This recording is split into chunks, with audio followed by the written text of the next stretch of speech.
네, 안녕하십니까. 소개받은 중어중문학과의 유인태입니다. 네, 함께하는 인문학 유종의 미를 거둬야 하는데 거둘 수 있을지 잘 모르겠습니다. 어쨌든 최선을 다해서 좀 오늘 준비한 내용을 전달해 드리도록 하겠습니다. 앞서 이제 여러 제 동기 선생님들께서 이제 이 강연을 하시면서 어떤 연구를 하고 있는가에 좀 초점을 두고 말씀들을 해주셨던 것 같아요. 근데 이제 제가 오늘 준비한 내용은 제가 하고 있는 어떤 특정한 연구가 아니고 제가 수행하고 있는 이 디지털 인문학이라고 하는 어떠한 연구 분야와 관련된 여러 개괄적인 이야기들을 좀 해드릴까 합니다.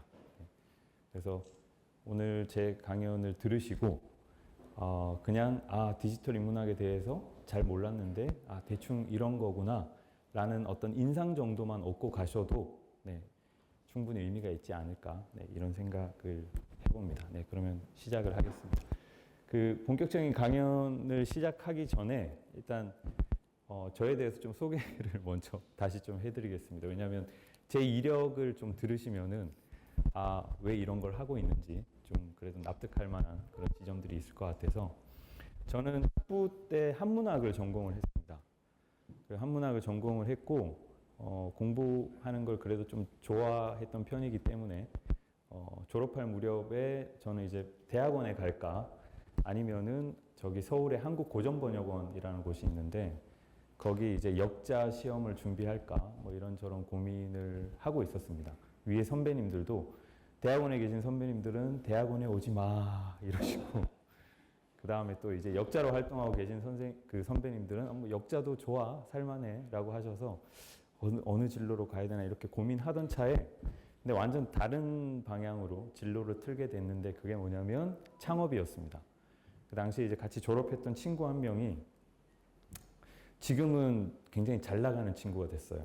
유명한 게임 회사의 이사가 돼서 골프 치러 다니고 어쨌든 그런 친구가 지금은 있는데 어쨌든 그 친구가 그 당시에 창업을 해보자 해서 정말 말도 안 되게 한문학을 전공한 학생 2명이서 창업을 그래 해보자 해가지고 미련하게 그래서 진짜 회사를 만들었어요. 컴퓨터 과학 전공하는 친구들하고 팀 창업을 해서 회사를 만들었는데 근데 이제 그때 그런 걸 했던 이유는 인문학 공부를 더 이제 해야지라는 생각을 가지고 있다가 갑자기 그런 걸 하게 된 이유는 문득 그때 제가 이제 20대 중후반의 나이였는데 그때 이제 생각했던 게 지금 이 나이가 아니고서는 내 인생에 창업이라는 것은 없겠다 싶으니까 이게 결과가 어찌 됐든 간에 그냥 해보고 싶었어요. 어떻게 보면 젊은 어린 나이에 치기라고도 할 수 있고 뭐 어쨌든 그런 걸로 창업을 했습니다. 그래서 정말 말도 안 되게 회사도 만들고 그리고 돈도 벌고 그리고 그 시점이 이제 여러분들 지금 쓰고 있는 앱스토어, 안드로이드 마켓 이런 게 처음 세상에 나왔을 때였어요. 그래서 기억하실지 모르겠지만 뭐 버스 어플리케이션 개발했다고 9시 뉴스에 나와서 인터뷰하고 막 그러던 시기였거든요.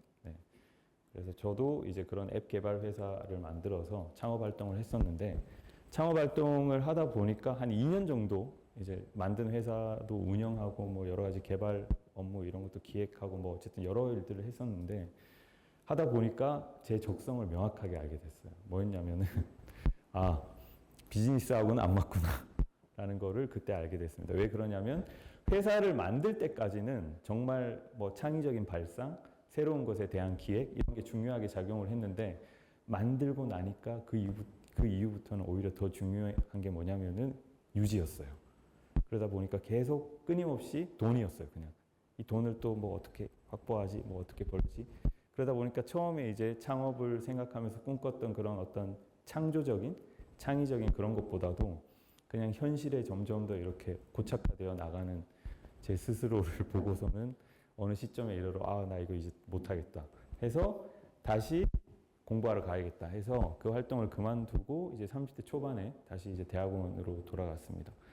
근데 이제 이게 계속 제 발목을 잡게 됐어요. 왜 그러냐면 대학원에 돌아갔더니 석사 때 지도 교수님이 잘 됐다 하시면서 저는 대학원에 다시 돌아갈 때 기존에 제 학부 전공이었던 한문학 대학원으로 돌아갔습니다. 갔는데 그때 지도 교수님이 넌 이상한 경력이 있으니까 연구도 이제 그냥 그쪽으로 그냥 가버려 이렇게 하신 거예요.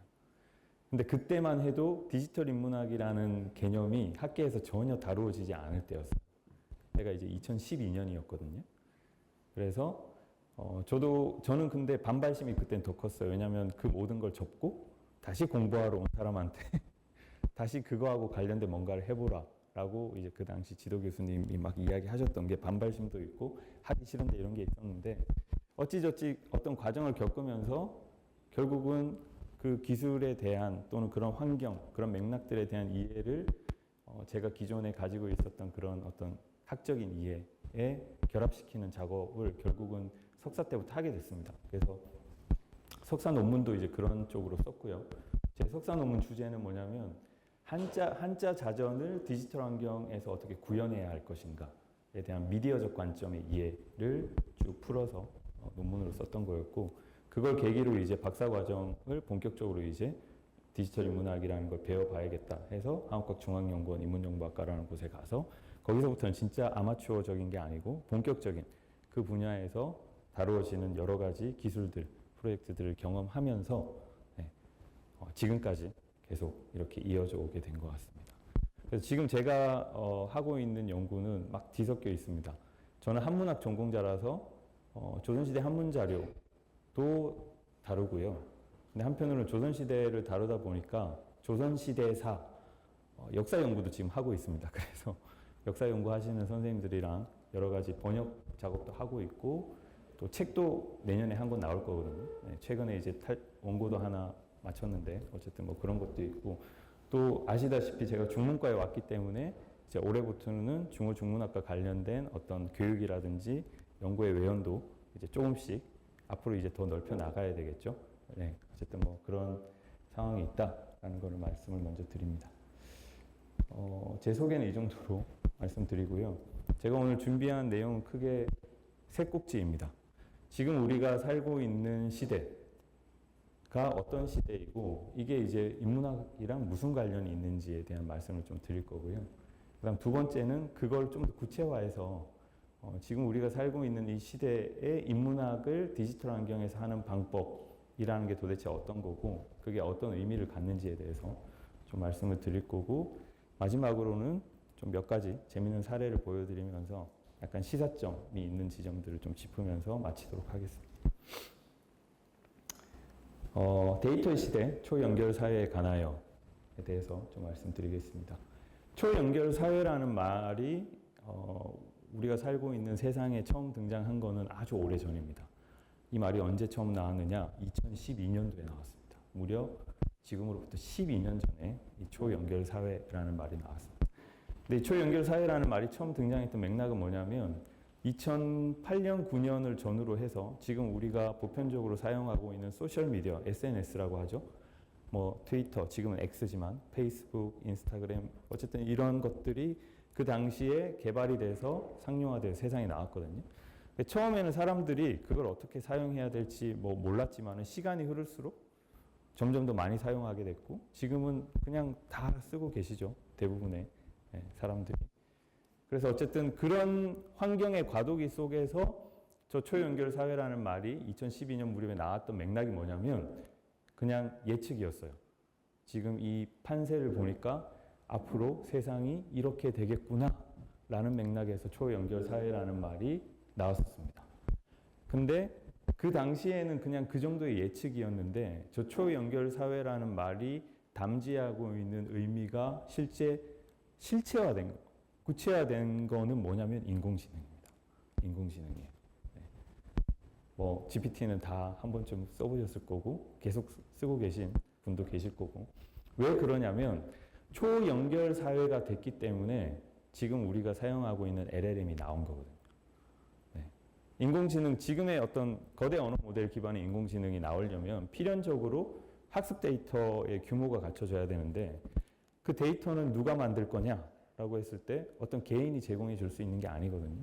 그러면 어떤 거대한 소위 말하는 빅데이터가 있어야 되는데 그 빅데이터는 어떻게 만들어질 수 있느냐 하면은 모든 게 연결이 돼야 그 데이터가 만들어질 수 있어요. 네. 그런 맥락에서 초연결 사회 2012년도에 처음 나온 말이지만, 우리가 살고 있는 세상을 가리킨 말이지만 지금도 인공지능을 매개로 여전히 유효한 말이다라고 생각하시면 돼요. 여전히 우리는 초연결 사회에 살고 있습니다.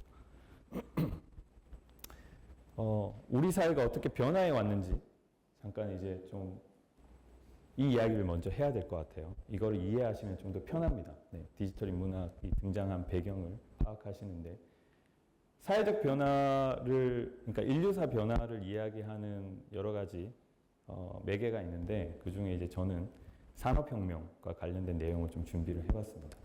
정근대기에는 여러 가지 이런 동력원을 얻기 위한 대표적인 장치가 수차였죠. 동양과 서양을 불문하고 물에서 떨어지는 힘을 이용해서 인간이 보조적인 어떤 에너지를 얻는 방식 일반적이었는데, 다들 아시다시피 18세기 후반에 증기기관이 발명이 되면서 기계라는 개념이 형성이 됩니다. 물론 그 전에도 기계라는 개념은 있었지만 어쨌든 증기기관을 매개로 해가지고 어떤 큰 동력원에 입각해서 움직이는 어떤 기계라는 개념이 구체화되는 거죠. 그리고 이걸 이제 1차 산업혁명이라고 하는데, 이 1차 산업혁명을 통해서는 핵심적인 어떤 사회적 변화가 뭐냐면 표준규격이라는 개념입니다. 표준화라는 개념. 왜냐하면 이런 어떤 상용화된 기계가 계속 작동하고 굴러가려면은 언제든지 고장이 나거나 그랬을 때 바로 부품도 교환할 수 있고 그래야 되죠. 그죠? 그러려면 모든 부속들이 다 표준화돼 있어요. 어쨌든 이런 관념들이 만들어진 거고, 그리고 1차 산업혁명 이후에 만들어진, 그러니까 발생한 산업혁명이 뭐냐면 그로부터 1세기 뒤인 19세기 후반의 2차 산업혁명인데, 이때는 전기입니다. 네. 전기를 만드는 곳이 발전소죠. 네. 그래서 발전소가 개발이 되면서 이때는 이제 전기화라는 게 중요한 이슈였습니다. 그리고 전기를 통해서는 대량 생산이 가능하게 됐죠.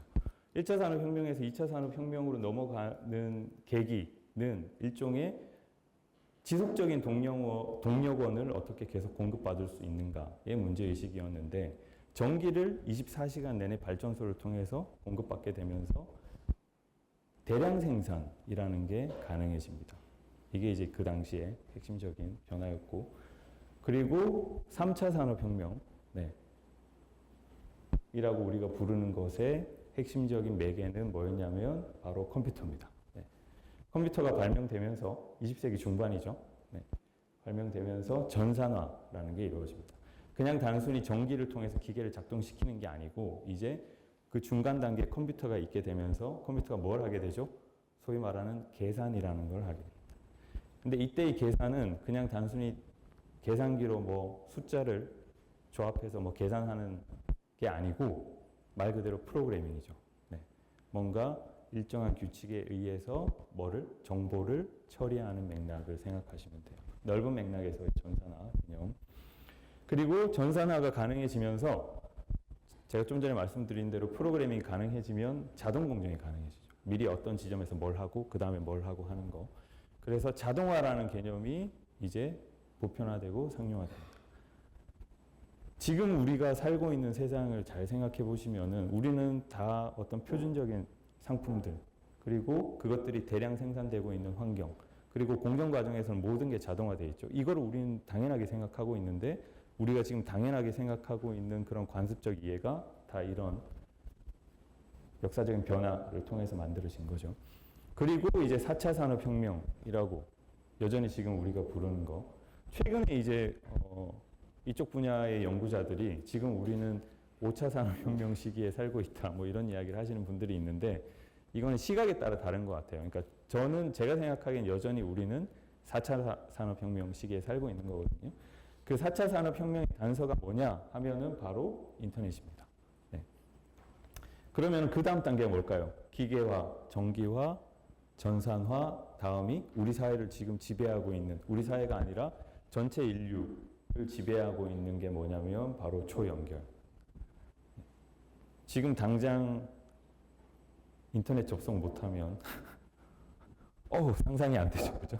네. 연결이 되지 않는 세상은 이제 더 이상 상상하기 어려운 되었습니다.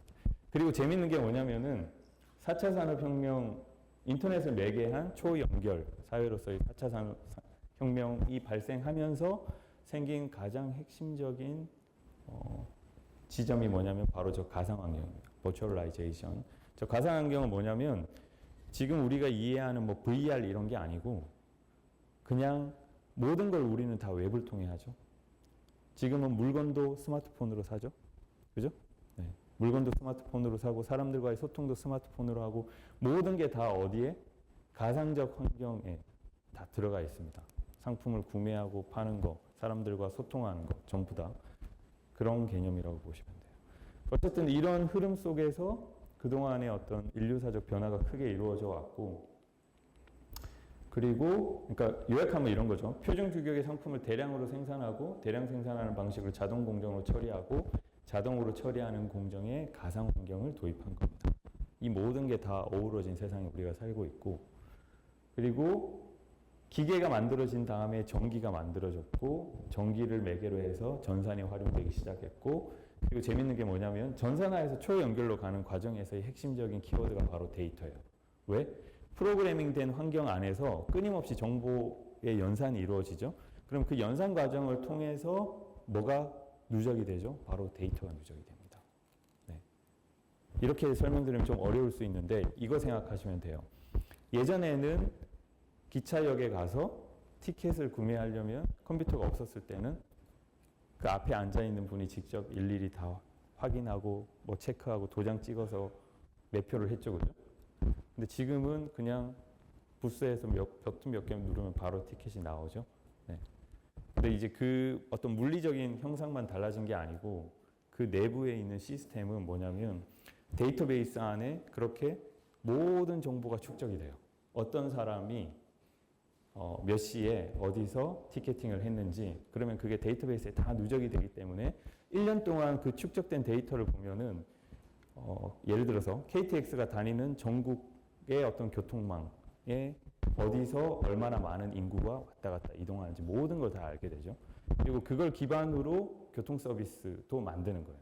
무슨 말이냐면 소비하는 거를 미리 파악하고 그걸 통해서 생산 시스템에 어떤 변화를 가하는 방식. 그게 핵심이라고 보면 돼요. 그게 바로 데이터의 가장 큰 기능 중에 하나인데 자, 어쨌든 뭐 그동안의 어떤 흐름을 말씀드렸는데 사실 우리가 궁금한 건 그동안이 아니고 그래서 앞으로 어떻게 될 거냐. 그렇죠? 그래서 앞으로는 어떻게 될까요? 라고 했을 때 단서는 어디에 있냐면 지금 우리가 살고 있는 세상과 가장 맞닿아 있는 저것들에 있다고 보시면 돼요. 왜 그러냐면 제가 좀 전에 말씀드린 대로 다 연결이 됩니다.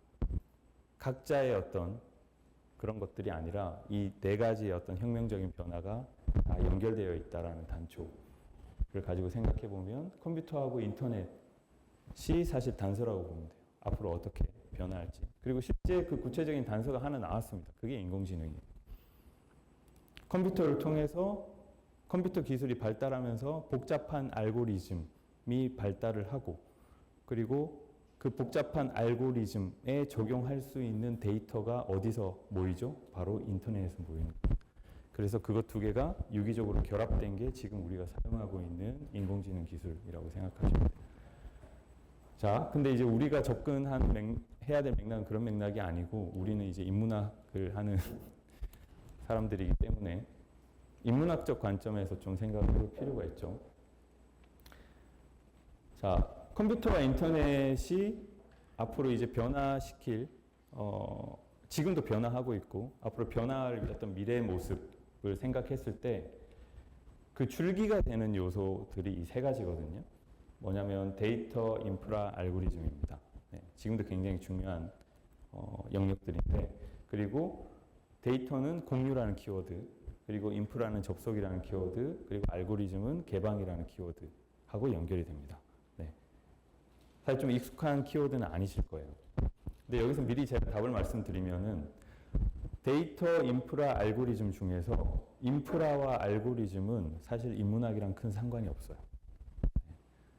왜냐하면 뭐 예를 들어서 갑자기 여기 와이파이가 안 된다. 그럼 그거 고쳐주러 오시는 분은 인문학 하신 분이 아니고, 그죠? 기술 쪽이나 공학 쪽에 종사하시는 분이 와서 고쳐주시죠, 그죠? 네. 그런 거를 인프라와 관련된 어떤 거친 비유로 생각하시면 돼요. 알고리즘도 마찬가지입니다. 알고리즘은 과학이나 공학을 전공 또는 수학을 전공하신 분들이 알고리즘 자체를 만들어요. 굉장히 기계적인 어떤 작업이기 때문에 인문학 연구자 또는 인문학을 하는 사람이 사실 관여할 지점이 거의 없어요. 그러면은 딱 하나 남아있죠. 인문학과 관련 있는 게 바로 뭐냐면 데이터입니다. 네. 그리고 생각보다 굉장히 큰 관련이 있어요. 데이터가. 네. 그래서 보통 디지털 인문학이라고 하면은 사실 데이터와 인프라와 알고리즘이 다 관련이 있는데 굉장히 많은 오해를 가지고 계신 게 대부분 데이터가 아니고 인프라나 알고리즘의 맥락에서 디지털 인문학이라고 생각하세요. 그렇게 되면 당연히 인문학하고는 아무 상관이 없는 것 같은데 이게 무슨 인문학하고 상관이 있어? 뭐 이런 오해를 하실 수 있는 거예요. 자, 공유와 접속 개방 굉장히 중요한 키워드라고 말씀드렸죠. 무슨 말이냐면 앞으로의 사회, 지금도 마찬가지입니다. 지금도 공유를 어떻게 하면 더 잘할 수 있을까? 접속을 어떻게 하면 더 잘할 수 있을까? 이때 잘할 수 있다는 것은 나도 잘할 수 있어야 되고 내가 뭔가 다루고 있는 거를 남들도 잘할 수 있어야 되는 거예요. 네. 개방도 마찬가지입니다. 이런 거를 이제 고민해야 되는 시대가 우리가 살고 있는 이 시대인데 그렇게 놓고 봤을 때 이 공유와 접속과 개방이라는 세 가지 키워드가 유기적으로 고려될 수 있는 지점이 뭐냐면은 그냥 함께 그리고 같이라는 말이에요. 얼만큼 잘 공유하고 얼만큼 잘 접속하고 얼만큼 개방할 수 있느냐는 결국 가치적인 맥락에서 들여다보면은 뭔가를 같이 함께 하는 거거든요. 그리고 실제 이공계 학문은 이렇게 진화하고 있습니다. 다들 아시겠지만. 이공계 학문은 학제 간 장벽이 높은데 그 높은 곳을 왔다 갔다 할 수 있는 기제가 굉장히 많습니다. 그리고 그 기제들의 근저에 있는 키워드가 바로 이런 것들이거든요. 기존에는 상관없어 보였던 것들이 서로 만날 수 있다라는 것을 보여줄 수 있는 것도 이런 거에 대한 기초적인 이해가 돼 있어서 그렇습니다. 그런데 안타깝게도 인문학은 이 키워드, 지금 우리 사회를 어떻게 보면 장악하고 있다고 해도 과언이 아닙니다. 이미 이 키워드와 관련해서 뭘 할 수 있고 어떻게 할 수 있는가를 고민을 해봐야 되는 거예요. 근데 그 고민은 사실 다시 앞으로 돌아가면 무슨 말이냐면 어떻게 같이 그리고 함께 할 것인가에 대한 고민을 인문학은 어떻게 할 수 있는가 이걸 생각해야 된다는 거예요. 도대체 무슨 뚱딴지 같은 소리야 라고 생각하실 수 있는데 자 단적인 거 하나만 말씀드리면은 이런 거죠. 예를 들어서 인문학은 함께하는 학문이 아니라고 생각해요. 다들. 인문학을 하지 않는 분들도 그렇고 심지어 인문학을 하고 계신 선생님들도 다 그렇게 생각하고 있습니다. 왜? 인문학은 혼자 하는 학문이죠. 내 연구실에 틀어박혀서 내가 연구하는 분야에 수많은 자료를 쌓아놓고 난 열심히 그걸 들여다보고 안에 들어가 있는 지식과 정보가 뭔지 열심히 파헤치고 그걸 통해서 또 그 결과물에 대한 이해의 형식도 뭐죠?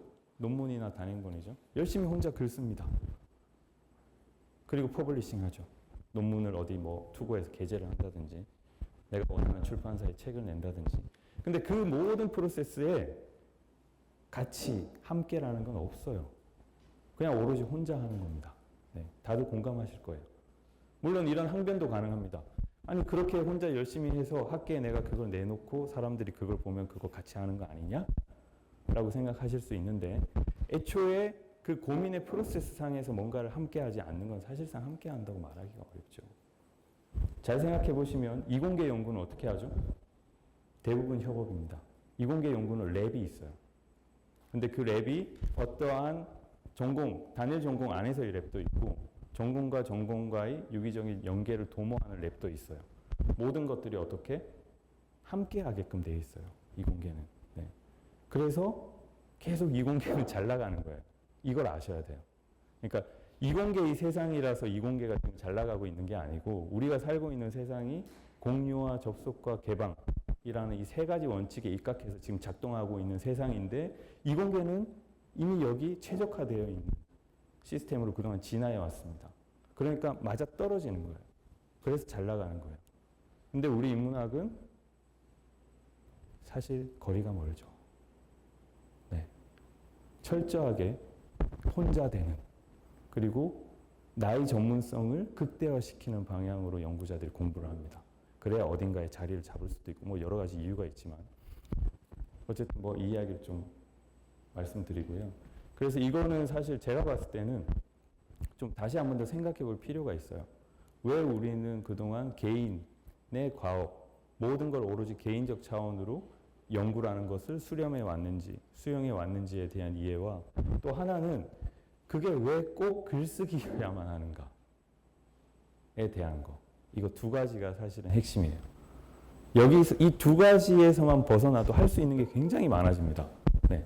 그 틀과 그 형식에서만 벗어나도. 근데 제가 이제 이런 말씀을 드리면은 오랜 기간 이제 소위 말하는 정통적인 인문학을 해오신 나이 지긋하신 선생님들은 자네가 잘못 알고 있는 거야. 그게 바로 인문학이야. 라고 하세요. 네. 그게 바로 인문학이야. 라고 하시는데 어쨌든 이건 뒤에 가서 제가 다시 한번 더 말씀드릴게요. 자, 그래서 이게 아닌데? 라고 생각한 일군의 연구자들이 이게 아닌가벼. 우리 이제 새로운 환경에서 좀 뭔가를 해야 하나벼 해서 프랑스 파리와 그리고 미국 뉴욕에서 유럽의 인문학자들, 일군의 인문학자들과 미국의 인문학자들이 매니페스토, 그러니까 일종의 선언문을 발표하는 그런 사건이 있었어요. 그게 2008년, 2009년 이 무렵에 있었습니다. 지금 보시는 게 이제 그 선언문에 있는 내용 중에 일부인데,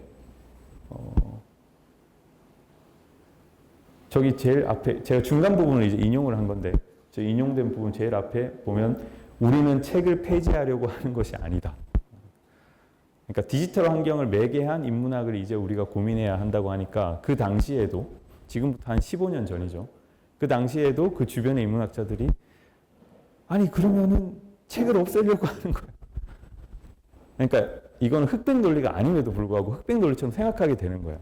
디지털 인문학을 한다고 해서, 그러니까 디지털 환경을 매개한 인문학을 한다고 해서 그러면 기존에 전통적으로 해왔던 아날로그 환경의 인문학을 무슨 배척하고 배제하고 이런 게 아니거든요. 근데 이걸 한다고 하면은 마치 흑백 논리처럼 그러면은 이거에 대한 긍정은 저거에 대한 부정이다. 라는 맥락에서 이루어지는 여러 접근들이 옛날부터 사실 있었던 거죠. 어쨌든 이런 거를 거쳐서 저게 일종의 상징적인 사건인데 그 이후에 조금씩 이제 이 디지털 인문학에 대한 여러 가지 접근들, 기납적인 접근들도 이루어지고 관련된 담론들이 만들어지면서 지금의 디지털 인문학이라고 하는 어떤 영역이 15년 사이에 형성이 된 겁니다. 네. 그래서 지금 보시는 것처럼 온갖 이런 디지털 기술들을 인문학 연구에 활용하는 것을 가장 넓은 범주의 디지털 인문학이라고 하는데, 근데 정작 디지털 인문학 연구자로 자임하시는 분들은, 제가 이제 그 세상에 지금 있는 분들은 그러면 이거 전부 다 다룰 줄 아냐? 아닙니다. 네. 또 이 안에서도 각자 자기 전문 영역이 있어요. 마치 우리 전공이 있는 것처럼. 네. 그래서 그냥 싸잡아 봤을 때 그냥 이런 모양이다. 그러나 연구자의 관점에서 접근하면 또 다른 지형이 있습니다. 네. 그래서 저는 이제 이거를 어떻게 비유하냐면, 이 비유가 적절할지 모르겠습니다. 근데 잠시만요. 지금 시간을 할지는 모르겠는데 저는 이렇게 비유를 하거든요. 보통 뭐냐면은 어떤 조형을 빚는 행위를 생각하시면 돼요. 찰흙을 빚어서 조형을 만드는 것과 레고를 조립해서 조형을 만드는 그 두 가지를 생각해 보시면 돼요. 우리가 기존에 알고 있었던 전통적인 인문학은 찰흙을 이용해서 조형을 빚는 걸로 비유할 수 있습니다. 뭐가 중요하죠? 찰흙을 이용해서 조형을 빚는 거는 완결성이 중요해요. 그리고 뭐죠? 그 조형을 빚는 사람이 직접 찰흙을 손끝으로 만지면서 주무르면서 직접 느끼면서, 그죠? 그 감각을, 그걸 통해서 자기 손끝에서 뭔가 아주 섬세하게 뭔가를 빚어내는, 그렇게 해서 완결된 조형을 만들어내는. 근데 이 작업이 인문학자들이 하는 작업으로 따지면 뭐냐면 글쓰기예요. 내가 읽고 생각한 그 모든 것들을 최대한 내가 원하는 방향으로 잘 정리해서 그리고 내 스타일대로 연구자들마다 자기 스타일이 있잖아요. 그 스타일은 연구하는 방식일 수도 있고 글 쓰는 방식일 수도 있거든. 그거대로 직조해냈다. 그렇게 해서 한 편의 논문을 쓰고 한 편의 책을 냅니다. 그때의 한 편의 논문과 한 편의 책은 그것 자체로 하나의 완결된 무언가예요. 그리고 그걸 추구합니다. 연구자들은. 마치 아주 잘 만들어진 조형을 빚어나가는 그런 행위랑 비슷한 거라고. 그런데 디지털 인문학은 뭐냐 하면 디지털 인문학은 기본적으로 글쓰기가 아니고 좀 이따 제가 보여드리겠지만 데이터를 매개해서 하는 거기 때문에 그 데이터라는 것도 당연히 섬세할 수 있습니다. 제가 레고 조립하는 거에 비유를 했는데 옥스포드보다 레고가 조금 더 섬세하죠, 그죠? 네, 블록들이. 그리고 레고도 요즘에는 굉장히 섬세한 블록들이 많이 나와요. 네. 그래서 레고도 나름 섬세하다고 할 수 있는데 근데 여전히 심리적인 저항이 있죠. 그거를 찰흙을 직접 빚는 조형 활동이랑 그럼에도 불구하고 그런 섬세한 레고 블록을 조립하는 거하고는 근본적인 차이가 있다는 생각이 늘 있어요. 근데 이제 레고 조립의 강점은 뭐냐면 완결성이 없습니다. 조립을 하죠. 조립을 할 때는 완결성을 갖고 조립을 합니다. 뭐든 간에. 내가 나중에 완성할 조형의 형태는 이런 거야라는 생각을 갖고 섬세하게 조형을 할 수 있죠. 근데 다 만들고 나서 굳이 그걸 그 상태 그대로 놔둘 이유가 없죠. 어떻게? 다시 어떻게? 해체를 합니다. 해체를 해서 새로운 어떤 블록들이 또 내가 확보가 되면은 그 블록들을 또 조합해서 또 새로운 조형을 만들 수 있어요. 그리고 내가 가지고 있던 블록을 어떻게? 친구한테 빌려주고 그 친구가 그걸 이용해서 또 뭔가를 조립을 할 수 있어요. 끊임없이 어떻게? 만들고 뭐 다시 해체하고 만들고 새로운 블록들이 거기 도입이 되고 완결성이 없는 겁니다. 네. 그러면은 다시 한 번 더 제가 한번 생각해 보세요. 그런 여러 가지 특징에 대해서 말씀드렸는데 그럼 다시 처음으로 돌아가서 찰흙 빚기, 찰흙을 빚어서 만든 조형 그 과정과 결과와 레고 블록을 조립하는 과정과 그렇게 만들어진 블록 결과물 두 개를 비교했을 때 하나는 예술적인 조형물이라고 할 수 있고 또 하나는 아니다라고 과연 말할 수 있을까요? 이 지점에 대해서. 네. 한번 생각해요. 이건 정답이 있는 문제는 아니거든요. 제가 가지고 있는 어떤 그런 디지털 인문학에 대한 어떤 이해를 비유적으로 전달을 해드린 거니까 어쨌든 디지털 인문학이 갖는 강점은 그냥 레고 조립하고 비슷한 것이라고 보시면 돼요. 그럼에도 불구하고 나는 내 손끝에 만져지는 그 찰흙의 질감이 좋고 그리고 완결된 뭔가를 딱 만들어냈을 때 이 짜릿함이 좋아라고 생각하시면 어쩔 수 없습니다. 어쩔 수 없는데 어쨌든 뭐 이런 지점이 있다라는 거. 그래서 디지털 휴머니티즈 어워즈라는 행사가 있습니다. 이건 뭐냐면 1년에 한 번씩 전 세계에서 연구된 디지털 인문학 결과물을 여기 노미네이트를 해서 시상을 하는 행사예요. 네, 그래서 저도 연구한 결과물이 한번 여기 올라갔었습니다. 네, 물론 등수에 들어가지 못했지만 네. 어쨌든 그런 행사인데 여기 재밌는 게 뭐냐면은 무슨 상을 주냐라고 했을 때 이 8분야의 상을 줍니다. 8분야의 상을 줘요. 네. 우리 보통 이렇게 생각하시면 될 것 같아요. 우리 인문학 분야에서는 논문상을 받죠, 그죠? 완결된 아주 잘 완결된 무언가를 잘 만들어냈을 때 상을 받고. 근데 디지털 인문학은 아니에요. 아닙니다. 가장 파격적인 게 뭐냐면 여기 보시면 뭐가 있죠? 실패가 있어요. 실패를 잘 해도 상을 줍니다. 쓸 수가 없는 일이죠. 전통적인 학계에서는. 왜? 아니 실패한 연구에 왜 상을 줘? 라고 하실 수 있는데 제가 좀 전에 말씀드린 실패한 연구라는 것은 제가 좀 전에 비유한 조형으로 치면은 뭐죠? 이상하게 만들어진 조형물에 상을 줄 수 없는 거죠. 그죠? 그런데 디지털 인문학은 블록을 조립을 했는데 어떻게? 처음에 이 사람이 의도했던 대로 조형은 이루어지지 않았지만 그것 자체가 굉장히 남다른 면이 있어요. 그러면 뭐가 가능하죠? 찰흙으로 만든 조형은 그냥 쓰레기통에 버려야 되지만 레고를 조립한 블록은 어떻게? 다시 어떤 부분을 조금 해체해서 그 부분만 다시 만들 수 있겠죠. 실패라는 개념이 다른 겁니다. 그래서 온전한 실패가 아니고 그 다음 단계로 나가기 위한 또 하나의 과정으로서 받아들여지는 부분이 있는 거죠. 그리고 또 재밌는 게 있다면 뭐냐면 바로 즐거움이라는 겁니다. 얼만큼 재밌냐라는 게 또 굉장히 중요해요. 사실 연구의 목적이기도 하죠. 굳이 재미없는 연구를 하려고 하는 연구자는 당연히 없죠. 그죠? 그런 측면에서 연구의 본질이기도 한데 또 이런 것도 여러 시사점을 또 주는 것 같습니다. 어쨌든 계략적인 디지털 인문학과 관련된 여러 가지 이야기들을 제가 그냥 썰 풀듯이 두서없이 좀 선생님들한테 말씀을 드렸고요. 인문 데이터에 대한 이야기를 말씀드리면서 좀 사례들에 대해서 좀 전달을 해드리겠습니다. 디지털 인문학은 데이터를 가지고 인문학을 하는 건데 이때 데이터의 맥락은 두 개입니다. 하나는 뭐냐면 디지털 데이터예요. 그것이 곧 디지털 환경에서 뭔가를 하면서 인문학 연구를 한다라는 개념이고 또 하나의 데이터의 맥락이 뭐냐면 지금 보시는 이 DIKW 모델에서의 데이터입니다. 데이터가 정보가 되고 정보가 지식이 되고 지식이 어떤 통찰이 되고 그 통찰이 또 지혜가 된다 뭐 이런 모델인데 정보학 쪽에서는 이 모델을 많이 이제 거론을 하거든요. 거론을 하는데 이제 인문학 연구자들이 좀 시사점을 가지고 볼 수 있는 지점이 뭐냐면 논문을 쓴다는 것은 지식 중심의 활동이거든요. 이 모델 안에서. 무슨 말이냐면 우리는 논문을 쓸 때 애초에 내가 이 논문을 통해서 무슨 이야기를 할 건지 상정을 해요. 물론 그 상정을 했을 그 시점에는 이미 그 전에는 그 전에 뭐 몇 개월 동안 막 혼자 생각하고 연구한 게 머릿속에서 뭔가 다 연결이 돼서 아 그래 이거 가지고 논문 쓰면 되겠다 라고 그렇게 되는 거긴 하지만 어쨌든 본격적인 글쓰기에 앞서서 내가 뭘 이 글을 통해서 무슨 지식을 전달할 건가 지식이 상정이 됩니다. 그래서 글쓰기 자체가 사실은 지식 중심의 활동이라고 보면 돼요.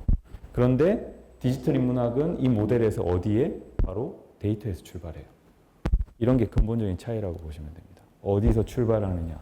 무슨 말이냐면 디지털 인문학은 데이터를 먼저 어떻게 수집하고 처리하고 가공을 하거든요. 근데 그 가공된 거에서 어떤 유의미한 지식이 나올지 안 나올지 사실은 알 수 없어요. 그러면 어떤 분들이 이런 질문을 합니다. 뭐야? 그게 무슨 연구야? 뭐 새로운 지식을 발견한 것도 아니고 그렇다고 기존 지식을 비판적으로 접근한 것도 아니고 그게 어떻게 연구라고 할 수 있어? 라고 하는데 디지털 인문학은 그렇습니다. 다른 맥락에서 학계에 기여하는 어떤 채널이 있는 거죠. 네. 이건 넘어가겠습니다. 네. 자, 좀 전에 제가 말씀드린 데이터로 인문학을 연구한다라고 말씀드렸는데 보통 데이터로 인문학을 연구한다라고 하면 또 오해를 하시는 게 뭐냐면 우리가 이 데이터라는 세 글자에 미리 어떠한 인식을 깔고 들어가거든요. 그게 뭐냐면 바로 계량적인 접근입니다. 왜? 데이터는 숫자 이렇게 이제 보는 거죠. 그럼 숫자를 가지고 인문학을 한다?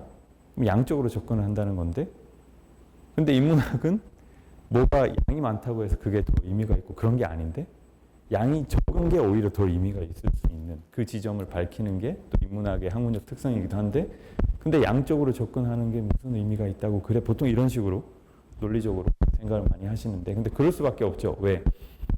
어떤 문화적인 어떤 맥락과 외연과 데이터라는 이 세 글자가 맞닿는 지점이 사실 그동안 거의 없었기 때문에 대부분 데이터는 공학이나 과학 영역에서 다루는 거죠. 우리 인문학은 다루지 않지만은 사회과학이라고 하죠. 그죠? 소셜 사이언스라고 하는 이유도 과학적 접근은 결국은 뭐죠? 대상을 어떻게? 데이터화해서 들여다보는 거기 때문에 뭐 그런 맥락도 있고 그래서 이공계나 사회과학 방면에서 주로 이루어지는 데이터를 다루는 방식과 관념을 매개해서 그것들이 인문학과 만날 때 발생하는 시사점이 두 가지 정도가 있습니다. 이게 사실상 디지털 인문학의 핵심적인 뿌리라고 보시면 돼요. 첫 번째는 이공계나 사회과학 방면에서 활용되는 데이터 기반의 양적 분석 방법론, 제가 좀 전에 말씀드린 계량적인 방법론이 인문학 연구와 만날 때 인문학 외연에 가져올 변화가 뭔지에 대한 고민입니다. 애초에 우리하고 상관이 없었던 거니까 앞으로도 계속 상관이 없어도 괜찮지 않을까? 애초에 양적 접근 자체가 인문학의 본연하고는 거리가 먼 건데 우리가 왜 그거를 고민해야 돼? 라고 생각하는 게 아니고 설사 그런 생각이 있다 하더라도 어떻게 한번 만나게 해보는 거예요. 만나게 해보는 거. 네. 그게 첫 번째고요. 두 번째는 뭐냐면 사실 두 번째가 더 중요합니다. 인문학은 본연적으로 질적 연구가 전제가 되는데 그 질적 연구의 관점에서 데이터를 활용할 수 있는 방법은 없어? 라고 역으로 질문하는 겁니다. 당신들이 만들어 놓은 계량적인 방법론을 우리가 도입할게 이게 아니고 당신들은 데이터를 그런 맥락에서 썼지만은 우리는 우리가 기존에 가지고 있었던 이런 문제의식과 맥락이 있고 거기에 맞춰서 우리도 쓸 수 있는 방법이 있지 않아? 라고 역제안을 하는 거죠. 네. 그래서 이 두 가지 접근이 둘 다 중요해요. 둘 다 중요하고 그래서 양방향에서 이 접근이 필요한데 근데 이 지점에서 이제 제가 드리고 싶은 이야기는 아마 선생님들이 각자 다 연구 분야가 다르시잖아요. 근데 지금 각자 연구하시는 분야에서 아마 디지털 인문학적인 성격의 논문을 많이 이미 접하셨을 거예요. 그 대부분의 논문들은 아마 이 둘 중에 어디 밑에 있을 겁니다. 초점이. 네.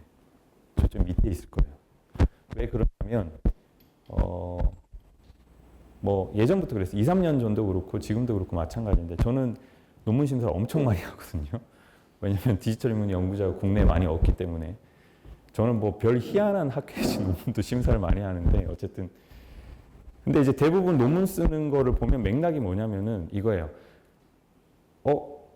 나도 계량적인 분석 방법론 다룰 수 있다. 좀 더 확장하면은 나도 내가 다루는 자료 또는 내 연구 분야의 어떤 맥락을 계량적 분석의 시각에 입각해서 뭔가 어떤 담론을 이야기할 수 있다. 라는 거에 초점을 두고 논문을 쓰세요. 대부분의 선생님들이. 그러니까 당연히 밑에 맥락이 될 수밖에 없는 거예요. 근데 사실은 저 위에 있는 맥락이 훨씬 중요합니다. 왜? 이미 어떤 방법론이 있고 나도 그 방법론 쓸 수 있는데 이게 아니라 어떻게 해야 되냐면 아날로그 환경에서 이루어져 온 내가 지금 하고 있는 연구 분야의 전통적인 방식을 완전 해체하고 재구축해야 돼요. 굉장히 어렵습니다. 그러려면은 둘 다 잘해야 돼요. 기존의 정통적인 인문학적인 방식과 이해에 대해서도 완전 꿰고 있어야 되고 그 다음에 그걸 기반으로 내가 어떤 기술들을 활용해서 내 연구에 접목할 것인가와 관련해서는 기술도 잘 알아야 됩니다. 근데 그 두 가지를 동시에 잘 알기가 현실적으로 굉장히 어렵습니다. 그런 장벽이 있는 거죠. 자, 그래서 이건 이제 일반적인 프로세스인데 그러면 이제 그런 데이터를 활용해서 그게 뭐 양적 분석 방법론을 끌어오든 아니면 우리의 질적 기반 하에서 밖에서 우리가 필요한 거를 접목해서 가져오든 뭐든 간에 그런 거를 적용했을 때의 어떤 보편적인 디지털 인문학 프로세스가 이런 형태라고 보시면 돼요. 처음에 어떻게? 데이터를 가지고 하는 거기 때문에 외부에 있는 어떤 데이터를 수집을 하든지 그게 아니라 내가 지금 연구하려고 하는 거는 외부에는 데이터가 없는데 자료도 없고 그냥 내가 가지고 있는 게 단데 그럼 어떻게 해야 되죠? 수집이 아니고 내가 데이터를 만들어야 돼요. 두 가지가 있습니다. 밖에 있는 걸 가져오든지 아니면 내가 만들든지 밖에 있는 걸 가져오기 위한 데이터 수집을 위한 기술들이 있습니다. 또는 내가 만들려면은 그 만들기 위한 설계를 먼저 해야 돼요. 그래서 설계를 위한 기술들이 있어요. 그렇게 해서 수집하거나 설계한 거를 어떻게 그 다음 단계에서는 가공을 하거나 편찬을 합니다. 수집된 데이터는 애초에 수집을 해온 거기 때문에 그거 그대로 못 씁니다. 그래서 쓸 수 있는 형태로 가공하는. 그 다음에 내가 만든 데이터는 만들려고 하는 데이터는 설계가 끝나고 나면 설계한 대로 어떻게 편찬을 하는 작업을 해야 돼요. 그래서 가공과 편찬이 그 다음 단계의 작업. 그리고 세 번째가 뭐냐면은 이제 그렇게 끝나고 나면 뭐가 만들어지죠? 연구 데이터가 만들어지거든요. 그러면은 그 연구 데이터를 가지고 본격적으로 뭔가 내가 원하는 문제의식에 입각해서 뭔가를 분석한다든지 또는 탐색한다든지. 자, 데이터 어나리시스와 데이터 큐레이션의 차이는 보통 데이터 분석은 계량적인 접근이고요. 데이터 큐레이션이라고 우리가 이야기하는 거는 질적인 접근입니다. 그래서 양적인 접근과 질적인 접근이 기술적으로 다 가능합니다. 그리고 그렇게 해서 나오는 어떤 결과가 있겠죠. 뭐 분석을 한 경우에는 어떤 도출되는 어떤 수치들이 있을 거고, 그 다음에 큐레이션 한 결과로서는 어떠한 전반적인 패턴이나 양태가 나옵니다. 그러면 그거를 어떻게 최종적으로 표현하고 또 해석하는 과정입니다. 자, 여기까지 하면 이 모든 게 다 데이터를 매개로 이루어지거든요. 그러면은 어떻게 되냐면 이게 나오면 굳이 논문을 쓸 필요가 없습니다. 왜냐하면 이게 결론이거든요. 네. 논문을 쓸 필요가 없어요. 자, 논문을 쓸 필요가 없다는 게 뭐냐면 논문을 써서는 안 된다가 아니고 논문을 쓸 수 있죠.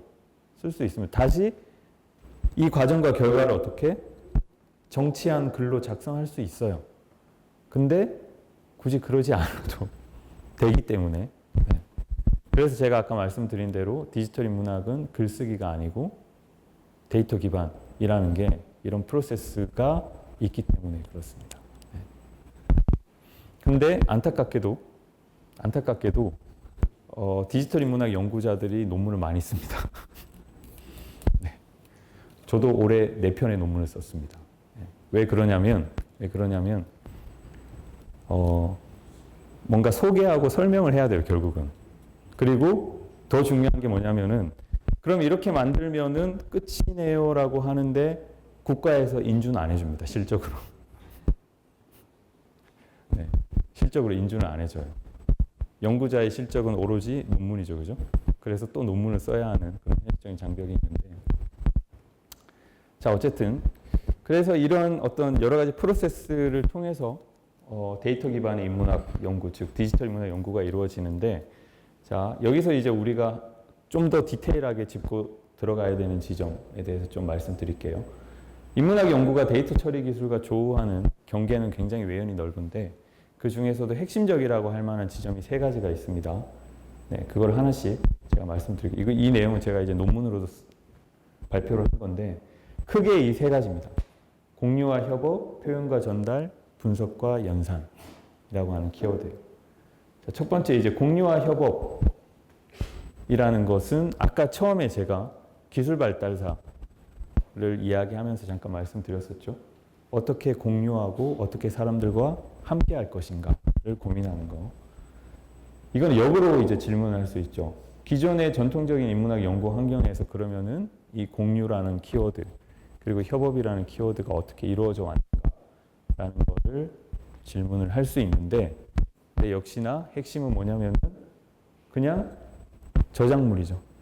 연구자의 저작물. 아까 제가 잠깐 말씀드렸지만 뭔가 어떠한 내가 연구하고 있는 분야의 지식을 누군가한테 공유하는, 그리고 그 공유하는 과정을 통해서 우리가 이런 거 함께 고민해 봅시다 라고 어떤 채널링을 하는 거. 이 모든 과정에서 뭐가 중간에 논문이나 단행본이 매개가 되죠. 말 그대로 글쓰기의 결과물입니다. 매개가 되는데, 근데 아시다시피 공유하기 위한 일종의 단위로는 이제 지금 우리가 살고 있는 세상에서는 이 논문이나 책이라는 게 너무 커져 버렸어요. 네. 좀 슬픈 농담이지만 내가 쓴 논문 누가 읽을까라는 이야기를 연구자들이 많이 하는 이유도 이미 우리 연구자들도 그런 환경에 노출돼 있거든요. 그냥 우리 스스로가 그거에 대해서 강하게 인지하려고 노력을 하지 않아서 그렇지. 그래서 지금 우리가 살고 있는 세상은 사실 뭘 통해서 다 어떤 지식을 공유하고 협업 환경을 만드느냐, 데이터로 다 하고 있습니다. 데이터로. 이게 뭘 의미하냐면 인문학도 시도를 해야 되는 거예요. 변화한 지금 우리 사회에서, 즉 지식 단위가 아니라 데이터 단위의 공유가 지금 보편화되어 있는 세상에서 인문학도 데이터를 통한 여러 가지 공유와 협업을 도모를 해야 한다라는 말씀입니다. 그래서 그런 작업들이 엄청나게 많이 이루어지고 있습니다. 해외에서. 국내에서는 이제 조금씩 그런 걸 해보려고 하는 시도들이 있고, 네. 그래서 제가 엄청 바쁘게 많이 여러 곳에 다니는 이유도 그런 거 해보고 싶은데 어떻게 하면 됩니까? 라는 거를 많이 불려다녀요. 네, 저한테 이제 물어보는 것들이 많아서. 그래서 여기 이제 보여드리는 거는 그냥 뭐 대표적인 사례 한 4가지 정도만 시간 관계상 가져온 건데, 뭐 예를 들어서 아라빅 앤 라틴 글로서리, 이건 그냥 단순한 겁니다. 이거는 그냥 글로서리를 만든 건데, 네, 10에서 14세기 아랍어 라틴어 번역의 디지털 글로서리를 만든 버전인데, 이게 나오고 나서 유럽 쪽에서는 이슈가 됐다고 해요. 왜 그러냐면, 저는 전공자가 아니니까 잘 모르지만 제가 들은 바로는 고대 그리스 문화가 다시 소위 말해서 유럽으로 넘어갈 때 바로 넘어간 게 아니고 아랍 쪽 권역의 문헌 번역을 거쳐서 그 문화가 이식됐기 때문에 그 중간 단계에서 그런 과정들이 어떻게 이루어졌고 그게 그 당시 언어에 어떻게 반영되어 있는지를 이해하는 게 그쪽 분야의 연구자들한테는 가장 핵심적인 과업이었는데, 그거를 무슨 총소로 내는 게 아니고 데이터베이스로 만들어서 공개를 하니까 전 세계에 이것과 유관한 연구를 하고 있는 사람들이 다 여기 들어가서 이걸 보고 데이터도 다운로드 받아서 내가 연구하는 분야와 관련된 건 그대로 가져다 쓸 수도 있고, 이런 거죠. 네. 예를 들어서 이런 거를 생각하시면 돼요. 네. 근데 이제 우리나라에서는 이런 일 아무도 안 하죠. 왜? 엄청 오래 걸리거든요. 보통 이런 프로젝트가 진행되면은 뭐 최소 뭐 10명 이상의 연구자들이 짧아도 7년 이상 투입돼서 이런 거를 만들어내는데, 7년이면은 논문을 몇 편 쓸 수 있을까요? 이제 이렇게 되는 겁니다. 우리나라 같은 경우는. 왜 이거 해? 그 기간에 열심히 논문 써서 실적 채워야지. 이제 뭐 되게 슬픈 논리긴 한데. 그 다음에 이런 사례도 있습니다. 이거는 뭐냐면, 백고원 선생님 아실 것 같은데. 네, 아시죠? 네. 이제 이 셰익스피어 앤 컴퍼니라는 프랑스 파리의 서점이 있는데, 그 서점이 이제 희귀본 도서를 이제 거래하는 그런 걸 가지고 처음에 이제 만들어진 서점이에요. 근대기에. 근데 여기 이제 들락날락했던 사람들이 그 당시에 전 세계 유명한 문화예술계 인사들이 이제 다 여기 들락날락 해가지고 여기서 이제 만든 말 그대로 도서 카드, 대여 카드, 그 다음에 회원증, 이런 거를 어떻게 전부 다 데이터베이스로 만들어서 구축해서 공유하고, 공유한 걸 토대로 여러 가지 협업 연구를 하고 있는 케이스입니다. 그래서 이것도 사실 완결된 건 아닙니다. 네. 그러니까 제가 지금 예시로 보여드리는 이런 사례들이 다 공통점이 있는 게 완결물이 아니에요. 지금도 계속 진행되고 있습니다. 아까 제가 레고 조립 말씀드렸죠, 그죠? 네. 완결이라는 개념이 없어요. 끊임없이 계속 데이터를 계속 누적시키고, 또 누적된 데이터를 가지고 여러 가지 연구를 하고. 그래서 예를 들어서 이 사례도 되게 재밌는 그 예시를 하나 보여드리면, 제가 자주 이제 이런 발표를 하면은 예시로 보여드리는 사례인데,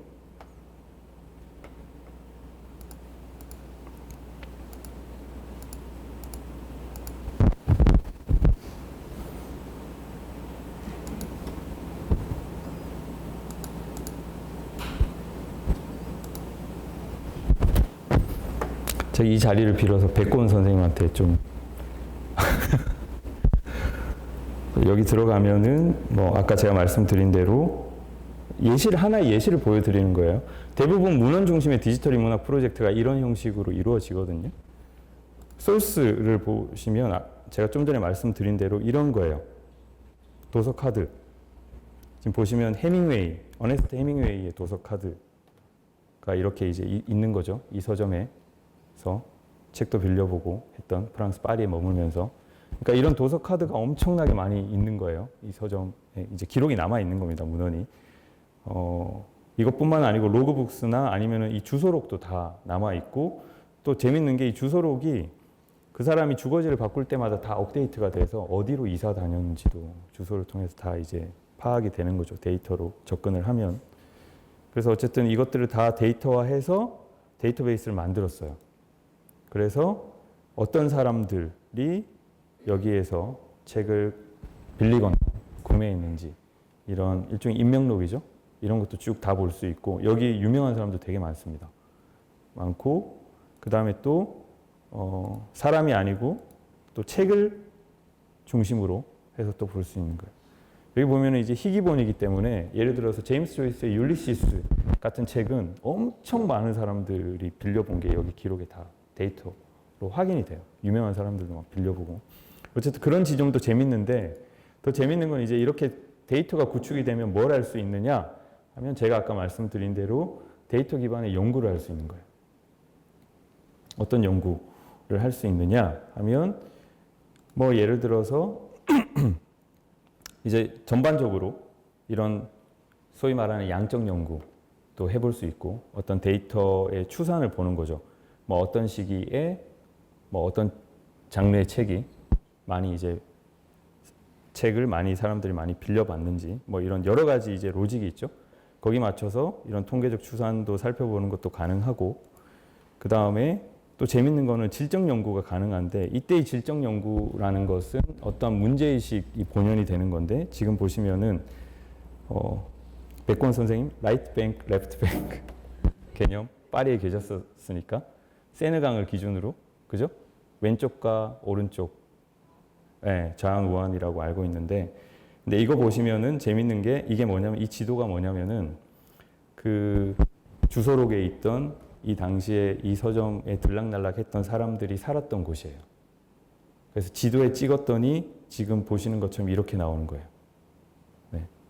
이렇게 나오는데, 제가 이제 이해한 바는 뭐냐면은, 원래 이거 백권 선생님 지적을 해주세요. 원래 프랑스 파리의 문화예술의 중심지는 어디로? 여기로 여겨졌다고 해요. 근대기에. 여기로 여겨졌다고 해요. 그런데 이 사람들의 주소지를 다 찍어 보니까 기존의 상식을 뒤집고 저쪽에 다 거주지가 있었다라는 거. 맞아요? 제가 말씀드린 맥락이? 네. 어디가 라이트 뱅크, 어디가 레프트 뱅크죠? 여기가 레프트 뱅크. 이쪽. 그리고 이게 라이트 뱅크. 그죠? 네. 네. 네. 어쨌든 뭐 여기 있는 아티클을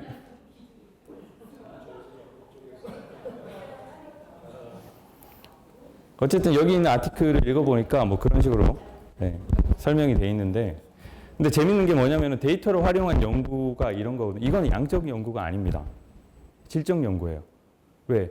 주소록에 있는 주소를 다 어떻게 좌표로 만들어서 위경도 좌표로 만들어서 다 찍어봤더니 어떤 패턴이 발견된 거잖아요. 아, 이 사람들이 다 저기 다 모여 살았네. 저는 궁금해서 찾아봤는데, 해밍웨이가 이 시기에 한 정확히 기억은 안 나는데 한 20년 간극이었던 것 같은데, 그 사이에 프랑스 파리에 4번인가 5번인가 와서 체류를 했었는데, 저 동네에서 계속 왔다 갔다 하면서 하숙을 했더라고요. 네. 그런 내용도 여기 들어가 있고, 어쨌든 뭐 사례 하나를 제가 말씀드린 거고요. 자, 어쨌든 이런 방식으로 어떻게 데이터를 매개로 연구하고 있는 어떤 지식 자원에 담긴 여러 가지 정보를 어떻게 공유를 하는 겁니다. 그리고 그 공유 자체가 사실은 협업이에요. 무슨 말이냐면, 논문도 사실 협업이긴 하죠. 왜냐하면 내가 뭔가 새로운 지식을 발굴해서 학계의 논문을 통해서 알리면은 그거를 본 다른 학계의 연구자가 이런 사실이 있었구나 라는 걸 알고, 그걸 전제로 또 다른 어떤 연구를 하게 될 테니까 거칠게 접근하면 사실 그것도 협업이긴 하지만, 근데 데이터 기반의 협업이라는 건 뭐냐면, 방금 전에 제가 보여드린 그런 공간 데이터가 여기서 외부로 서비스 되면은 이 맥락이 아니고 이 당시 프랑스 파리를 연구하는 다른 맥락에서 연구하는 연구자가 그 공간 데이터를 가져가서 자기가 가지고 있는 문제의식에 입각해서 어떻게 그걸 가공해서 활용할 수 있는 거예요. 그런 게 일종의 넓은 범위의 데이터 기반의 협업이라고 보시면 됩니다. 자, 그 다음에 두 번째는 표현하고 전달인데, 자, 이거의 핵심은 뭐냐면 아까 제가 처음 말씀드렸던 거. 왜 굳이 글쓰기로만 어떠한 지식을 표현해야 하는가? 왜 모든 거를, 왜 인문학 연구는 모든 걸 다 글쓰기로만 표현해야 하는가에 대한 그 강박에서 벗어나서 데이터를 통해서 디지털 환경에서 내가 발견한 의미 있는 지식을 자유롭게 또 창의적으로 표현할 수 있는 그런 지점들이 많다. 그걸 응용하려고 하는 어떠한 맥락을 생각하시면 돼요. 그래서 뭐 이런 맥락의 작업들도 굉장히 다양하게 이루어지고 있는데 대표적인 사례 하나 소개해 드리면 이 경우도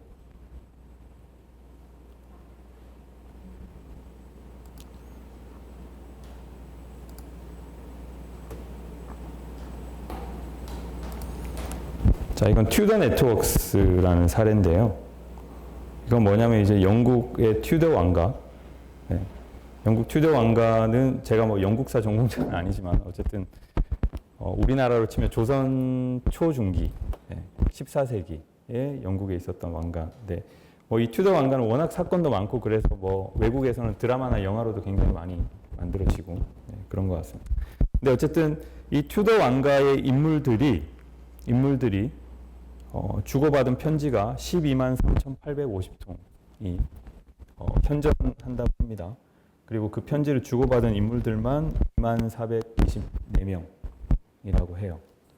그래서 이거를 이제 어떤 그 영국 문학을 연구하시는 어떤 교수님이 팀을 만들어서 이 자료들을 다 정리하는 작업을 하신 거예요. 하셨는데 이제 그분이 원래부터 가지고 있었던 문제의식이 뭐냐면 이 자료들을 어떻게 정리하지? 그리고 이 자료들에 담겨 있는 의미를 우리가 어떻게 읽지라고 고민을 하신 거예요.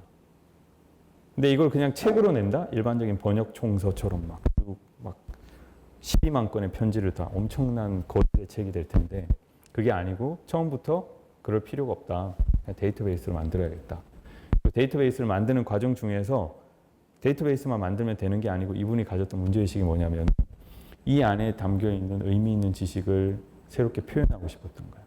그래서 선택한 방식이 지금 보고 계신 이 화면과 같은 방식입니다. 자, 이게 뭐냐면 자, 가로축은 연도입니다. 여기 보시면 1525년, 그죠? 부터 시작해서 쭉 1600년까지 돼 있죠, 그죠? 끝에는. 가로축은 시간이고요. 자, 그리고 세로로 이렇게 점들이 많은데 이 점들이 다 뭐냐면 사람이에요. 자, 사람을 어떠한 시간축에 매핑시키는 거죠. 네. 근데 이 매핑 기준은 뭐냐면 이 사람들이 전부 누구냐면 바로 이 편지의 수발신자들이거든요. 그래서 어떤 단일 인물을 기준으로 그 인물이 주고받은 편지에 보면은 뭐 시간이 다 있죠. 몇 년, 몇 월, 며칠 누구한테 보내고 받고 한 거. 그거를 평균을 내서 그 평균 값을 가지고 다 매핑을 한 거예요. 그랬더니 어떤 시간축에 사람들이 다 들어간 거고 그 다음에 이제 세로축을 생각을 했을 때 그러면 세로는 뭐 어떤 기준으로 사람들 매핑한 거냐 할 수 있는데 이 연구팀이 밝힌 바에 의하면 그냥 최대한 모양이 예쁘게 나올 수 있게끔 세로축은 안배를 했다고 합니다. 네. 그래서 그냥 보여드릴게요. 자, 어떤 한 사람을 클릭을 해보겠습니다. 꽤 점이 큰 사람이에요. 네. 토마스 크롬웰이라는 사람입니다. 네. 굉장히 유명한 정치가죠. 이 당시에. 근데 이 점 크기도 뭘 의미하냐면 편지를 얼만큼 많이 주고받았는지에 대한 변인을 여기 반영을 한 거예요. 엄청 크죠? 점이 길쭉하죠? 그만큼 많은 편지를 주고받았다라는 거고 그리고 지금 보시면 주변에 막 이렇게 연결되어 있는 게 결국 뭐냐면 주고받은 사람들을 다 연결한 거예요. 연결을 한 거고 자, 파란색과 빨간색이 있습니다. 파란색은 누군가로부터 편지를 받은 거예요. 파란색에 가까울수록. 그리고 빨간색은 누군가한테 자기가 편지를 보낸 겁니다. 근데 이 사람 같은 경우는 딱 봐도 파란색이 압도적으로 많죠, 그죠? 자기가 누군가한테 보낸 편지보다 받은 편지가 훨씬 많습니다. 근데 이 시각적 양상이 직관적으로 우리한테 이야기할 수 있는 시사점은 뭐냐면 이 사람이 그 당시에 권력을 가진 정치인이었기 때문에 당연히 이 사람한테는 어떤 편지들이 많이 왔을까요? 네, 청탁하는 편지가 굉장히 많이 왔겠죠. 그렇기 때문에 자기는 아쉬울 게 없으니까 자기가 보낸 편지보다 자기가 받은 편지가 훨씬 많다라는 것을 이 시각적 양태를 통해서 직관적으로 알 수 있고, 그 다음에 여기서 한 단계 더 들어가서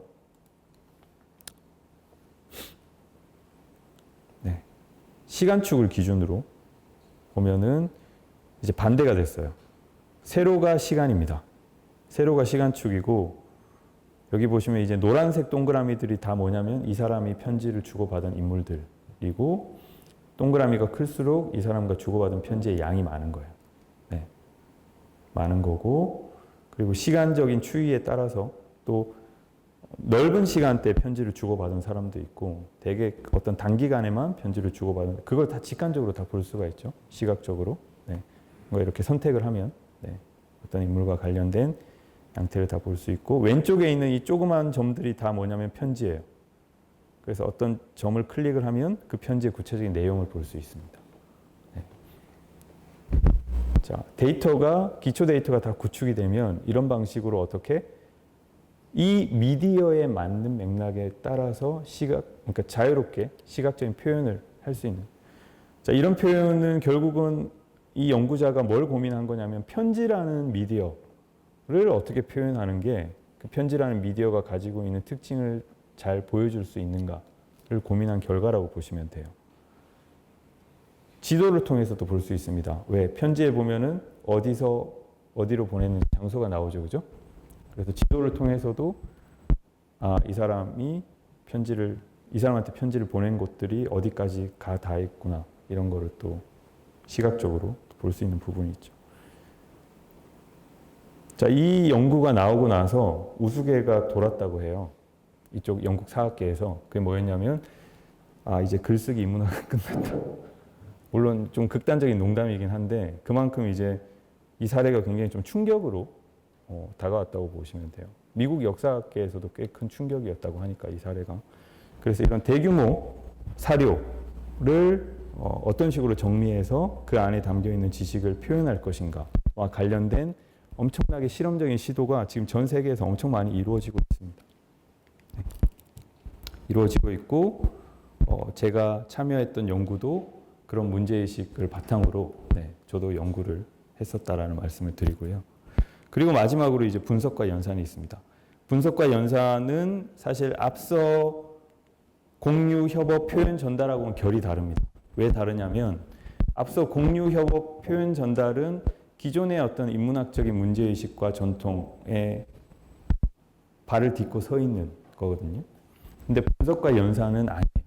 분석과 연산은 아까 제가 처음 말씀드렸던 대로 과학 쪽에서 쓰는 계량적인 방법론이 인문학에 있어서도 과연 어떤 유효한 의미를 던져줄 수 있을까라는 어떤 실험적인 접근이 기반이 되기 때문에 인문학의 기존의 전통적인 인문학 지반 위에 있는 게 아니고 오히려 바깥에서 접근해오는 맥락이라고 보시면 돼요.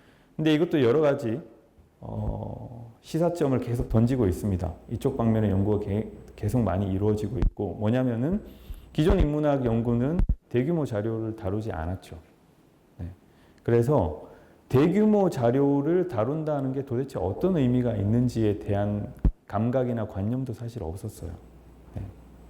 근데 이제 이걸 통해서 이런 방식의 접근이 가능하다라는 것이 지금 점점 알려지고 있고, 그 가운데는 유의미한 연구도 하나씩 생겨나고 있습니다. 모든 연구가 유의미하지는 않지만, 그렇기 때문에 이런 시도가 의미 있다는 이야기가 끊어지지 않고 계속 들고 있는 거예요. 그리고 이걸 시도하려고 하는 선생님들도 점점 늘어나고 있고, 지금 보시는 건 이제 고전문학 분야에서 대표적인 이런 시도를 한 사례들 보시면 돼요. 여러 형태로 이런 계량적인 접근을 통해서 어떤 지점을 밝혀내려고 하는 그런 시도들이 있습니다. 이건 그냥 넘어갈게요. 그래서 디지털 인문학 연구가 기존의 전통적인 인문학 연구 대비 어떤 차이점, 뭐가 다른가, 또는 뭐가 같은가, 비교죠, 그죠? 그 비교하실 때 초점을 이 세 가지로 두시면 돼요. 제가 좀 전에 설명해 드린 대로 공유와 표현과 그리고 분석 이 세 가지입니다. 네. 이걸 어떻게 접근할 것인가가 근간이 되는 지점이다라고 말씀을 드릴 수 있을 것 같아요. 자, 마지막으로 이제 넘어가겠습니다. 네. 그래서 최근에는 이제 컬처럴 애널리틱스라는 새로운 분야가 이제 또 나왔어요. 디지털 인문학 안에서도. 그게 뭐냐면은 인문학 연구가 꼭 문헌만을 가지고 할 필요가 있는가라는 접근입니다. 네. 굉장히 좀 파격적이고 좀 좋게 이야기하면 도전적인 어떤 접근이기도 한데 어쨌든 그래서 인문학 연구 대상 형식이 꼭 문서 형태의 기록물이어야만 할 이유가 없다. 넓은 범주의 문화 연구로 볼 수도 있을 것 같고요. 어쨌든 이런 시각이 입각해서 디지털 인문학의 외연이 점점 더 넓어지고 있습니다. 몇 가지 사례를 말씀드리면은 이 사례는 뭐냐면은 미국 저는 잘 모르는데 미국의 이제 근현대 유명한 작가라고 해요. 존 애시베리라는 사람이. 그래서 이 사람이 죽었는데 네, 죽기 전에 여기 보시면 2017년에 죽었거든요. 죽기 전에 이 사람이 대단한 작가여서 이 사람이 살던 집이 지금은 없다고 해요. 지금은 없는데 이 사람이 살던 집을 아카이빙 해야 된다라는 문제의식에 입각해서 예일대학의 디지털 인문학팀이 살아생전 이분의 집을 방문해서 이걸 어떻게 아카이빙을 했습니다. VR로. 이거는 한번 보여드릴게요. 굉장히 인상적인 사례여서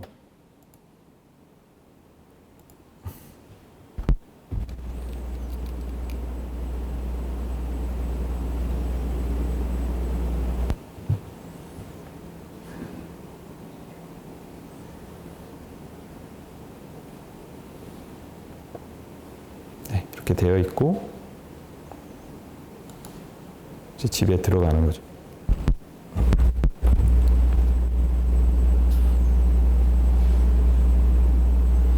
집에 들어가면은 이제 그 당시에 이 작가가 살았던 환경 그대로 다 구현이 되어 있습니다. 구현이 되어 있고 뭐 공간을 말 그대로 돌아다니면서 여러 가지 이 공간의 맥락들을 보는 거죠. 근데 이제 이 프로젝트가 유효했던 이유는 이 사람이 엄청난 고미술품 수집가였다고 해요. 그래서 문학 연구하시는 선생님들은 잘 아시겠지만 작가론 연구할 때 어떤 작가의 문학 세계가 어떻게 형성되었는지를 들여다보기 위한 매개가 꼭 그 사람의 작품들만 있는 게 아니고 그 사람의 어떤 전반적인 세계관을 봐야 되잖아요. 그럼 그 세계관에 있어서도 이 사람 같은 경우는 고미술품 수집가였기 때문에 이 사람이 수집한 미술품 이런 것도 이 사람의 세계 속에, 문학 세계 속에 들어가 있을 거다라는 게 다 이런 아카이빙의 근거가 되는 거죠. 그래서 지금 여기 보시면 우리 조선시대 그것도 있습니다. 네.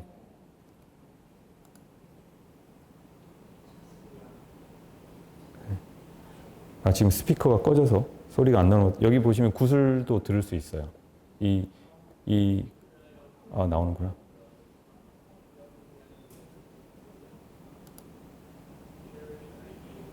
소리는 딱. 네, 뭐 어쨌든 뭐 잘 안 들리는데 뭐라고 나오죠, 그죠? 네. 이런 게 이런 거를 뭐라고 하냐면 멀티모달이라고 하거든요. 꼭 어떤 정보나 지식이 텍스트의 형태일 필요가 없는 거죠. 디지털 환경에서는. 그게 이런 시각적인 이미지, 청각적인 데이터 이런 게 다 가능한 거죠. 그래서 어쨌든 뭐 이 사례가 꽤 유명한 사례라서 하나 소개를 해드렸고, 그러니까 이런 작업도 사실은 인문학적인 작업인 거죠. 꼭 글을 써야만 인문학적인 작업이 아니고 이런 의미 있는 작가, 그죠? 가 살던 공간을 온전한 형태로 아카이빙하는 과업 자체도 인문학적으로 굉장히 큰 의미가 있는 거죠. 나중에 뭐 어떻게 될지 모르겠지만 지금 한강 작가가 아들이랑 같이 운영하는 그런 서점도 이런 형태로 남길 수 있는 거죠, 기록을. 그리고 또 이런 사례도 있습니다. 이거는 이제 일본에서 만든 사례인데 히로시마의 원자폭탄이 떨어졌던 사건을 가지고 도쿄 대학의 어떤 교수님이 이걸 만든 거거든요. 이것도 그냥 한번 보여드릴게요.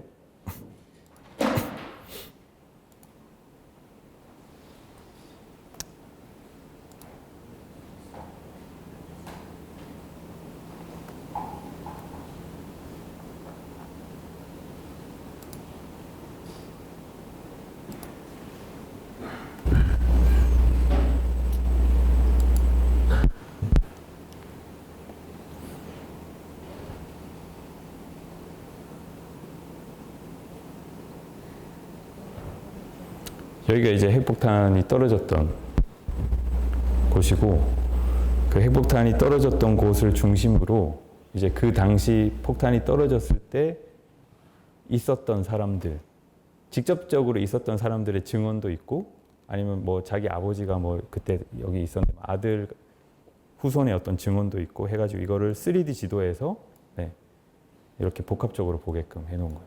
그래서 어떤 공간에 어떤 이런 사진 자료들도 볼 수 있고, 어떤 이미지 자료도 볼 수 있고, 여기 다양한 형태의 멀티미디어가 다 있거든요. 동영상 인터뷰 자료도 있고, 음성 자료도 있고, 텍스트도 있고 다 있습니다.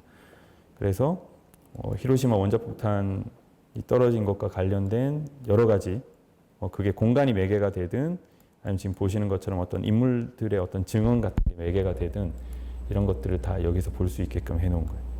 그래서 이 사례도 보시면 아시겠지만은, 뭐 예를 들어서 히로시마 원자폭탄 투하의 아픈 경험 해가지고 무슨 책을 쓸 수도 있겠죠. 근데 그런 책을 보기보다도 이렇게 구현을 해놓으면 여기 들어가서 굉장히 다양한 지각적 경험이 가능하니까 이런 게 사실은 훨씬 더 효과적일 수 있는 거죠. 굳이 책으로 글로 써서 내는 게 아니고. 네.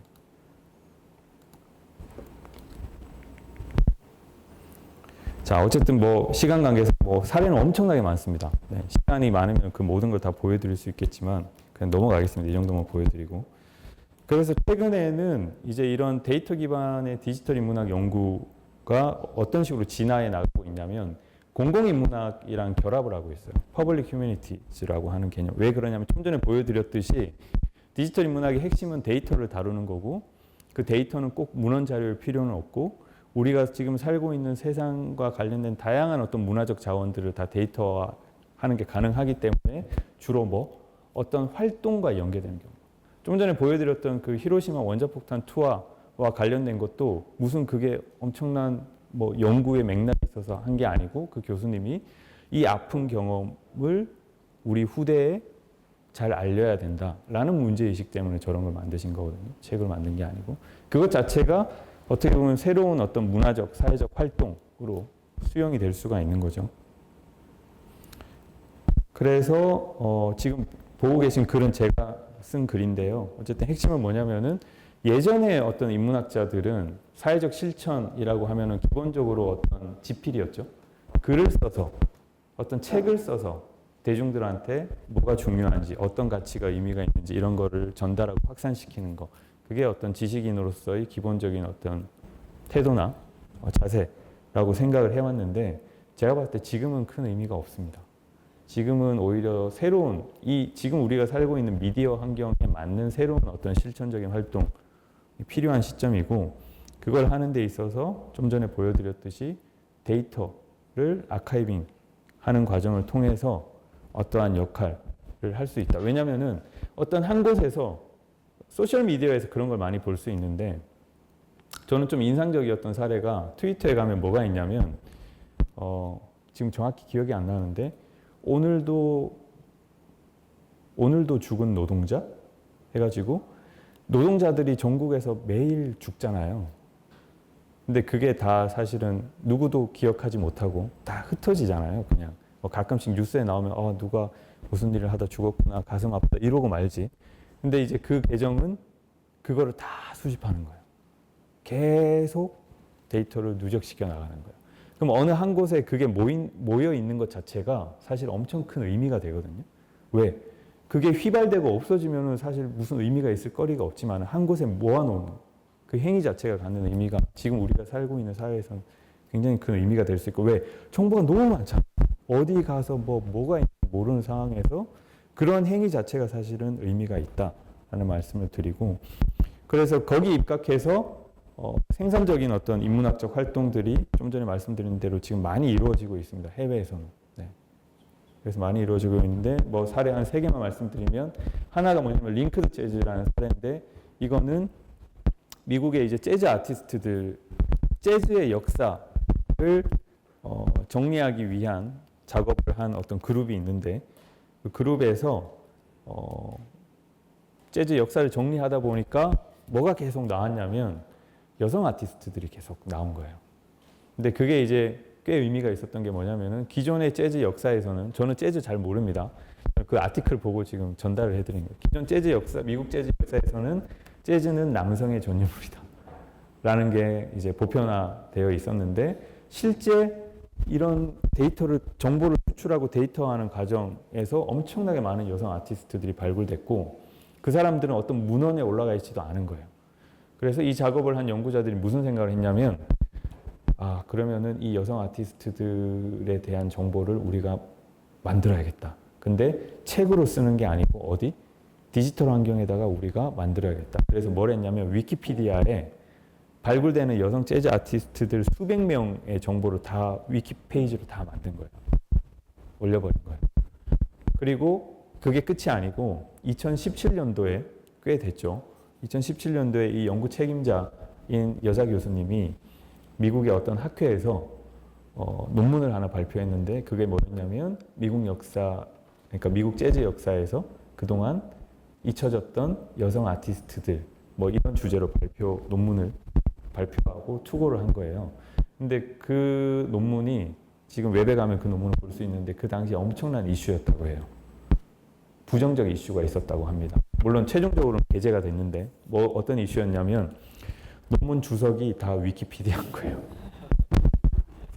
그러니까 이거를 심사하시는 분들이 이게 뭐야?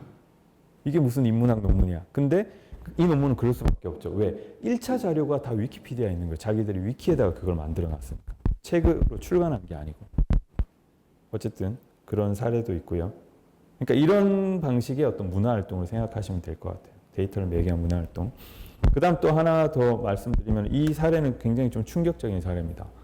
이거는 이제 인슬레이브드라는 사례인데, 이 사례도 제가 어딜 가면은 굉장히 자주 소개해드린 사례 중에 하나인데,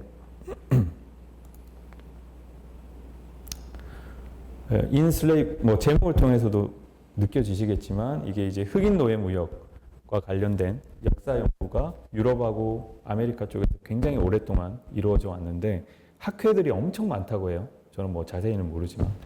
근데 이제 그 개별 학회에서 그동안 누적된 학회지, 그 다음에 그 학회지에 담겨 있는 여러 정보들이 다 어떻게 보면 흩어져 있잖아요.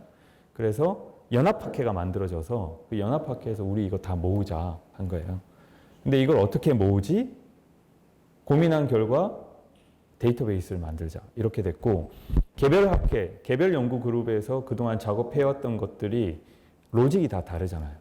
각자가 작업한 거니까. 그러니까 이걸 합치려고 하니까 각기 다른 로직을 하나의 단일한 로직으로 묶어내는 작업이 필요하고, 그거를 이제 데이터베이스에서는 모델링이라고 하거든요. 그 모델링 작업만 2년이 걸렸다고 해요. 그렇게 해서 하나로 묶어낼 수 있는 로직을 만들고 거기 맞춰서 여기다가 다 모은 겁니다. 네. 모았더니 여기 보시면 관련된 인물만 68만 5,398명, 그리고 관련된 역사적 사건만 43만 8,131명, 공감만 뭐 9,500건 이렇게 나오는 거죠. 네. 근데 이제 이게 뭘 의미하냐면, 이렇게 통합된 데이터베이스가 만들어지니까 이제 흑인 노예 무역과 관련된 역사 연구하시는 분들은 다 그냥 이제 여기 들어와서 참고를 하는 거예요. 근데 이게 재밌는 거는, 제가 이걸 소개해드리는 핵심은 이게 아니고, 근데 이제 여기서 뭘 했냐면, 우리가 흩어져 있는 거 이제 다 모았다, 이제 이렇게 된 거죠. 다 모았는데 앞으로 우리는 뭘 할 거냐면, 당신들의 데이터 도네이션을 받겠다 이렇게 된 거예요. 무슨 말이냐면, 지금 보시는 이게 전자학술지거든요. 여기서 만든 전자학술지인데, 이 학술지는 논문을 두고 받는 학술지가 아니고 데이터를 두고 받는 학술지입니다. 네, 데이터를. 무슨 말이냐면, 예를 들어서 이런 거예요. 거칠게 말씀드리면은, 우리가 지금까지 흑인 노예 무역과 관련된 모든 정보를 여기 모아놨다. 근데 우리가 안 갖고 있는 정보를 갖고 있는 사람은 그 정보를 우리한테 투고해라.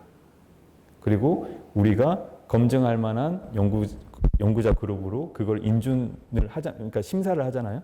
심사에서 인준되면은 네가 우리 데이터베이스에 이렇게 기여했다는 거를 우리가 인준해 주겠다. 이런 방식으로. 그래서 여기 보시면 이미 그동안 볼륨 5라고 되어 있죠. 이미 계속 지금 나오고 있어요. 그래서 여기 투고되는 것들은 다 뭐냐면 데이터들이에요. 그리고 그 데이터에 대한 설명서 같은 거. 이 데이터가 뭐고 뭐 어떤 식으로 조직돼 있고 규모는 어느 정도고 그리고 여기서 통과된 데이터는 다 어디로 가느냐면 바로 아까 보여드렸던 여기 데이터베이스에 다 입력이 되는 거예요. 네. 입력이 되는 겁니다. 그럼 이 데이터베이스는 어떻게? 앞으로 계속 커지겠죠. 왜? 흑인 노예무역 역사 연구는 계속 될 테니까 앞으로도. 완결되지 않는 완결물이라고 보시면 돼요. 근데 이제 이 사례가 나왔을 때 충격이었던 건 뭐냐면 학술지가 논문이 아니고 데이터를 두고 받는다고 이것 자체가 충격이었는데 근데 그 이후로 재미있게도 여러 곳에서 데이터를 투고받는 학회지들이 만들어지고 확산되고 있습니다. 지금. 네. 그런 상황. 해외는 그래요. 국내는 아직 좀 이따 제가 뭐 하나 소개해드리긴 할 텐데 어쨌든 국내는 아직 좀 이런 상태고요. 그리고 또 시간이 많이 지났지만 어쨌든 하나 더 말씀드리면은 뭐 이런 사례도 있습니다. 이거는 뭐냐면 최근의 사례거든요. 이거는 이제 미국 남북전쟁과 관련된 사료를 아카이빙 하는데 텍스트가 아니고 사진이에요, 사진. 남북전쟁 시기에 찍힌 사진들을 다 한 곳에서 모으는 프로젝트가 진행되는데 근데 이제 이 프로젝트를 주도한 사람들이 생각했을 때 무슨 고민을 했냐면 자기들이 가지고 있는 자료가 다가 아니니까 사람들이 또 다 가지고 있잖아요. 예를 들어서 우리 할아버지, 우리 증조 할아버지 뭐 남북전쟁 때 찍은 사진 막 집에 가면 앨범에 막 들어있고 그런 것도 사실은 다 모아야 되는 거죠. 그래서 웹에서 그런 크라우드 소싱이 가능한 방식의 데이터베이스를 만들어서 사람들이 참여하게끔 만들고 그리고 그 과정에서 AI 기술을 이용을 해서 이런 재미있는 콘텐츠 같은 것도 만들어서 제공을 하고 있어요. 이게 뭐냐면은 자기 얼굴 사진을 여기 올리면은 자기 얼굴 사진이랑 제일 흡사한 이 남북전쟁 시기의 어떤 인물 사진을 보여주고 단순히 사진만 보여주는 게 아니고 그 사진에 메타데이터가 들어가 있는 경우는 그 인물에 대한 설명이 같이 나와요. 근데 이게 굉장히 재미있는 발상입니다. 왜 그러냐면 역사 연구라는 게 시기적으로 되게 멀리 떨어진 시기를 연구하면 사실은 그런 게 없잖아요. 박진감 또는 핍진성이라는 거에서 좀 거리가 멀어지잖아요. 왜냐하면 내가 살던 시기가 아니기 때문에. 근데 이 경험을 통해 하게 되면은 정말 우연하게 나랑 안 닮았는데? 뭐 만약에 닮은 사람이 나오면은 이 당시에도 나랑 닮은 사람이 있었고 이 사람 이름은 뭐였네? 어디 살았던 사람이네? 더 그 시기와 존재론적으로 좀 단독적인 그런 맥락이 생기면서 또 다른 경험을 제공하는 그런 게 저는 있다고 봐요. 그런 이야기들을 하거든요. 사례를 가지고. 어쨌든 이런 방식의 접근도 좀 새로운 방식의 인문학 연구라고 말씀드릴 수 있고 어쨌든 이런 것들이 굉장히 많이 이루어지고 있다라는 거를 좀 말씀드리고요. 그리고 저는 이제 이런 어떤 흐름을 예전부터 알고 있어가지고 교육에도 이제 여기 전남대 오기 전에도 서울에서 이제 서울대학, 고려대학, 성균관대학 이런 데서 관련된 실험적인 그런 강의들도 했었고 시간 관계에서 이건 그냥 넘어가겠습니다. 시간이 남았으면 좀 소개해드렸을 텐데 그래서 결론은 뭐 계속 두서없이 말씀드리다가 이제 결론을 맺어야 되는데 디지털 인문학이란 무엇인가라는 제목으로 제가 오늘 강연을 했는데 답은 결국은 뭐냐면 디지털 인문학은 인문학이다 라는 말씀을 드리고 싶어요. 왜 그러냐면 제가 그렇거든요. 디지털 환경에서 나는 내 연구를 어떻게 하고 있는가라고 저 자신한테 질문을 했을 때 기존에 제가 예전에 관심을 갖고 애정을 갖고 물론 지금도 하고 있지만 내가 인문학이라고 생각하는 그거의 내포, 외연하고 크게 다를 게 없습니다. 다만 디지털 환경만 그냥 매개가 되고 있는 거예요. 네. 그래서 어쨌든 이 정도로 말씀드리는 것으로 제 강의는 마치도록 하겠습니다. 네. 들어주셔서 감사합니다.